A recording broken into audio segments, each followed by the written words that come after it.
أعوذ بالله من الشيطان الرجيم بسم الله الرحمن الرحيم الله لا إله إلا هو الحي القيوم لا تأخذه سنة ولا نوم له ما في السماوات وما في الأرض من ذا الذي يشفع عنده إلا بإذنه يعلم ما بين أيديهم وما خلفهم ولا يحيطون بشيء من علمه إلا بما شاء وسع كرسيه السماوات والأرض ولا يؤوده حفظهما وهو العلي العظيم۔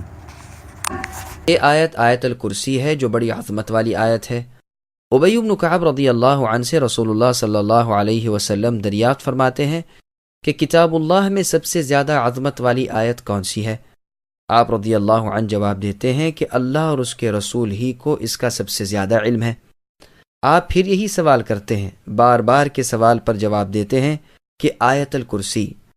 رسول اللہ صلی اللہ علیہ وسلم فرماتے ہیں، ابو المنذر، یہ ابی بن کعب رضی اللہ عنہ کی کنیت ہے۔ اللہ تمہیں تمہارا علم مبارک کرے، اس اللہ کی قسم جس کے ہاتھ میں میری جان ہے، اس کی زبان ہوگی اور ہونٹ ہوں گے، یعنی اس کو پڑھنے والے شخص کے لیے جو عمل ہے اس کو یہ ہونٹ اور یہ زبان دی جائے گی، اور یہ بادشاہ حقیقی یعنی اللہ کا تقدس بیان کرے گی اور عرش کے پائے سے لگی ہوئی ہوگی۔ صحیح مسلم میں بھی یہ حدیث ہے، لیکن یہ پچھلا قسمیہ جملہ اس میں نہیں ہے۔ ابی بن کعب رضی اللہ عنہ فرماتے ہیں کہ میرے ہاں کھجور کی ایک بوری تھی، میں نے دیکھا کہ اس میں سے کھجوریں روز بروز گھٹ رہی ہیں۔ ایک رات میں جاگتا رہا اور اس کی نگہبانی کرتا رہا۔ میں نے دیکھا کہ ایک جانور مثل جوان لڑکے کے آیا، میں نے اسے سلام کیا، اس نے میرے سلام کا جواب دیا۔ میں نے کہا تو انسان ہے یا جن؟ اس نے کہا میں جن ہوں۔ میں نے کہا ذرا اپنا ہاتھ تو دے۔ اس نے ہاتھ بڑھا دیا، میں نے اپنے ہاتھ میں لیا تو کتے جیسا ہاتھ تھا اور اس پر کتے جیسے ہی بال بھی تھے۔ میں نے کہا کیا جنوں کی پیدائش ایسی ہے؟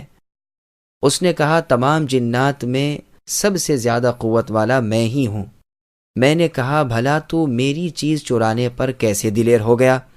اس نے کہا مجھے معلوم ہے کہ تم صدقے کو پسند کرتے ہو۔ ہم نے کہا پھر ہم کیوں محروم رہیں؟ میں نے کہا تمہارے شر سے بچانے والی کون سی چیز ہے؟ اس نے کہا آیت الکرسی۔ صبح کو جب میں نبی صلی اللہ علیہ وسلم کی خدمت میں حاضر ہوا تو میں نے رات کا سارا واقعہ بیان کیا۔ رسول اللہ نے فرمایا خبیث نے یہ بات تو بالکل سچ کہی۔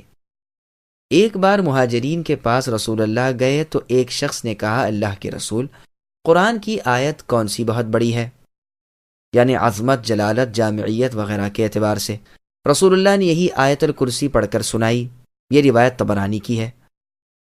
مسند احمد میں ہے، ابو ایوب انصاری رضی اللہ عنہ فرماتے ہیں کہ میرے خزانے میں سے جنات چرا کر لے جایا کرتے تھے۔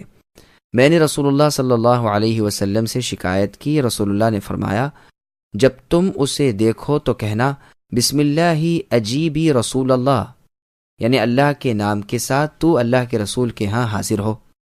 جب وہ آیا میں نے یہی کہا اور پکڑ لیا۔ اس نے کہا میں اب نہیں آؤں گا، پھر اسے چھوڑ دیا۔ میں رسول اللہ کی خدمت میں حاضر ہوا۔ رسول اللہ نے فرمایا تمہارے قیدی نے کیا کیا؟ میں نے کہا میں نے اسے پکڑ لیا تھا لیکن اس نے وعدہ کیا کہ اب پھر نہیں آؤں گا۔ رسول اللہ نے فرمایا وہ پھر بھی آئے گا۔ میں نے اسے اسی طرح 2-3 بار پکڑا اور اقرار لے لے کر چھوڑ دیا۔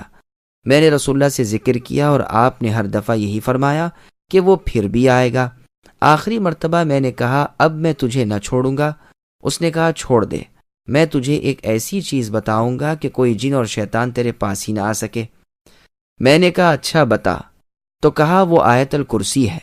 میں نے رسول اللہ سے ذکر کیا، آپ نے فرمایا اس نے سچ کہا گو وہ جھوٹا ہے۔ صحیح بخاری میں کتاب فضائل القرآن اور کتاب الوکالہ اور صفت ابلیس کے بیان میں بھی یہ حدیث ابو ہریرہ رضی اللہ عنہ سے مروی ہے۔ اس میں ہے کہ زکوٰۃ رمضان کے مال پر میں پہرا دے رہا تھا، جو یہ شیطان آیا اور سمیٹ کر اپنی چادر میں جمع کرنے لگا۔ تیسری مرتبہ اس نے بتلایا کہ اگر تو رات کو بستر پر جا کر اس آیت کو پڑھ لے گا تو اللہ تعالیٰ کی طرف سے تجھ پر محافظ یعنی تیری حفاظت کرنے والا مقرر ہوگا، ایک فرشتہ، اور صبح تک شیطان تیرے قریب بھی نہ آ سکے گا۔ بخاری کی دوسری روایت میں ہے کہ یہ کھجوریں تھیں اور مٹھی بھر وہ لے گیا تھا اور رسول اللہ نے فرمایا تھا کہ اگر اسے ابو ہریرہ پکڑنا چاہے تو جب وہ دروازہ کھولے کہنا سبحان من سخرک محمدا۔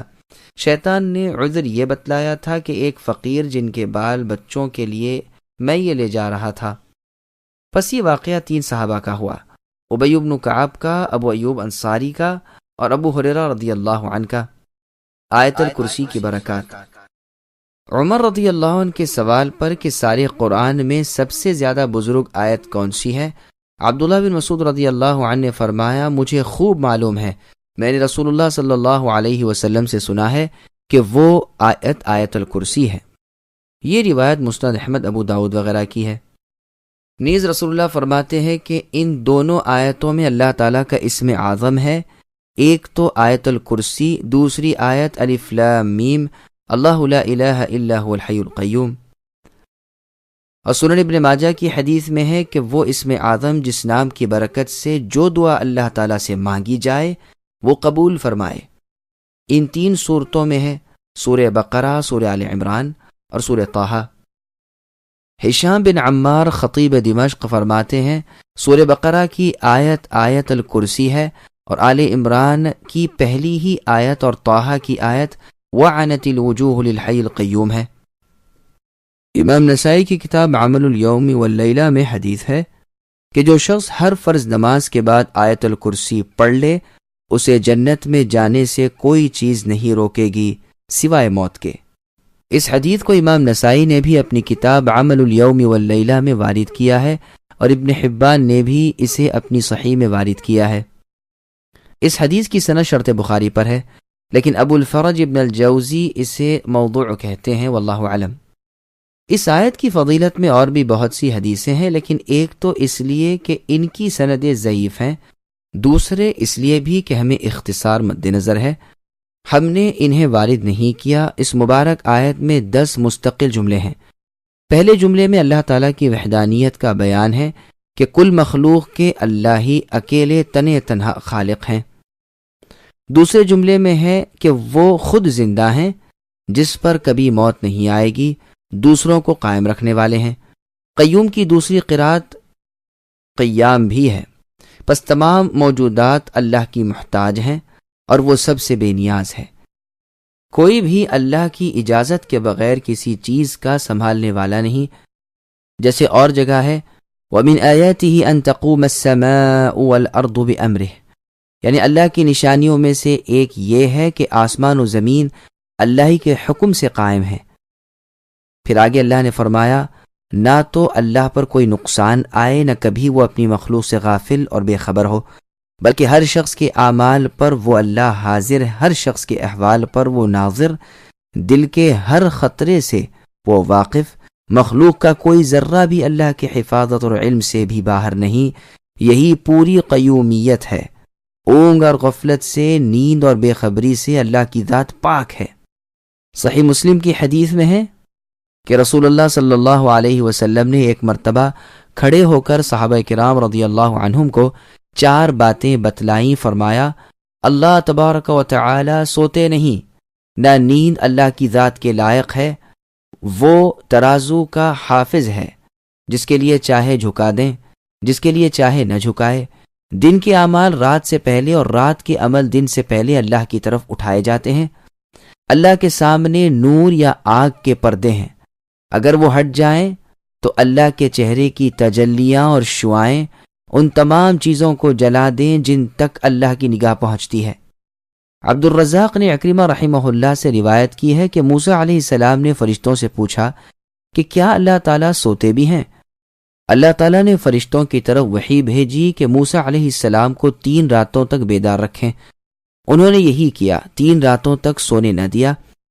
اس کے بعد 2 بوتلیں ان کے ہاتھوں میں دے دی گئیں اور کہہ دیا گیا کہ انہیں تھامے رہو، خبردار یہ گرنے اور ٹوٹنے نہ پائیں۔ آپ علیہ السلام نے انہیں تھام لیا، لیکن جاگا تھا، نیند کا غلبہ ہوا، اونگ آنے لگی، آنکھ بند ہو جاتی، لیکن پھر ہوشیار ہو جاتے، مگر کب تک؟ آخر ایک مرتبہ ایسا جھکولا آیا کہ بوتلیں ٹوٹ گئیں۔ گویا اس سے بتلایا گیا کہ جب ایک اونگنے اور سونے والا 2 بوتلوں کو نہیں سنبھال سکتا تو اللہ تعالیٰ اگر اونگے یا سوئے تو زمین و آسمان کی حفاظت کس طرح ہو سکے؟ لیکن یہ بنی اسرائیل کی بات ہو سکتی ہے اور کچھ دل کو لگتی بھی نہیں، اس لیے کہ یہ ناممکن ہے کہ موسیٰ علیہ السلام جیسے جلیل القدر عارف باللہ اللہ کی اس صفت سے ناواقف ہوں اور انہیں اس میں تردد ہو کہ اللہ جاگتے ہی رہتے ہیں یا سو بھی جاتے ہیں۔ اور اس سے بھی بہت زیادہ غرابت والی وہ حدیث ہے جو ابن جریر میں ہے کہ رسول اللہ نے اس واقعے کو ممبر پر بیان فرمایا۔ یہ حدیث بہت ہی غریب ہے اور بظاہر معلوم ہوتا ہے کہ اس کا فرمان پیغمبر ہونا ثابت نہیں بلکہ بنی اسرائیل کی بات ہے۔ ابن عباس رضی اللہ عنہما سے یوں مروی ہے کہ بنی اسرائیل نے موسیٰ علیہ السلام سے یہ سوال کیا تھا اور پھر آپ کو بوتلیں پکڑوائی گئیں اور بوجہ نیند کے نہ سنبھال سکے، اور رسول اللہ پر یہ آیت نازل ہوئی۔ آسمان و زمین کی تمام چیزیں اللہ کی غلامی میں اور اللہ کی ماتحتی میں اور اللہ کی سلطنت میں ہیں، جیسے اور جگہ اللہ نے فرمایا ان کل من فی السماوات والارض، یعنی زمین و آسمان کی کل چیزیں رحمان کی غلامی میں حاضر ہونے والی ہیں، ان سب کو اللہ نے ایک ایک کر کے گن رکھا ہے اور گھیر رکھا ہے۔ ساری مخلوق تنہا تنہا اللہ کے پاس حاضر ہوگی، کوئی نہیں جو اللہ کی اجازت کے بغیر اللہ کے سامنے سفارش یا شفاعت کر سکے، جیسا کہ اللہ کا ارشاد ہے وَكَم مِّن مَلَكٍ فِي السَّمَاوَاتِ الآیات، شفاعت اللہ تعالیٰ کی اجازت سے ہوگی، یعنی آسمانوں میں بہت سے فرشتے ہیں لیکن ان کی شفاعت بھی کچھ فائدہ نہیں دے سکتی۔ ہاں یہ اور بات ہے کہ اللہ تعالیٰ کی منشا اور مرضی سے ہو، اور جگہ اللہ نے فرمایا وَلَا يَشْفَعُونَ إِلَّا لِمَنِ ارْتَضَىٰ، کسی کی وہ فرشتے شفاعت نہیں کر سکتے مگر اس کی جس سے اللہ خوش ہو۔ بس یہاں بھی اللہ تعالیٰ کی عظمت، اللہ کا جلال اور اللہ کی کبریائی بیان ہو رہی ہے کہ بغیر اللہ کی اجازت اور رضامندی کے کسی کی جرأت نہیں کہ اللہ کے سامنے کسی کی سفارش میں زبان کھولے۔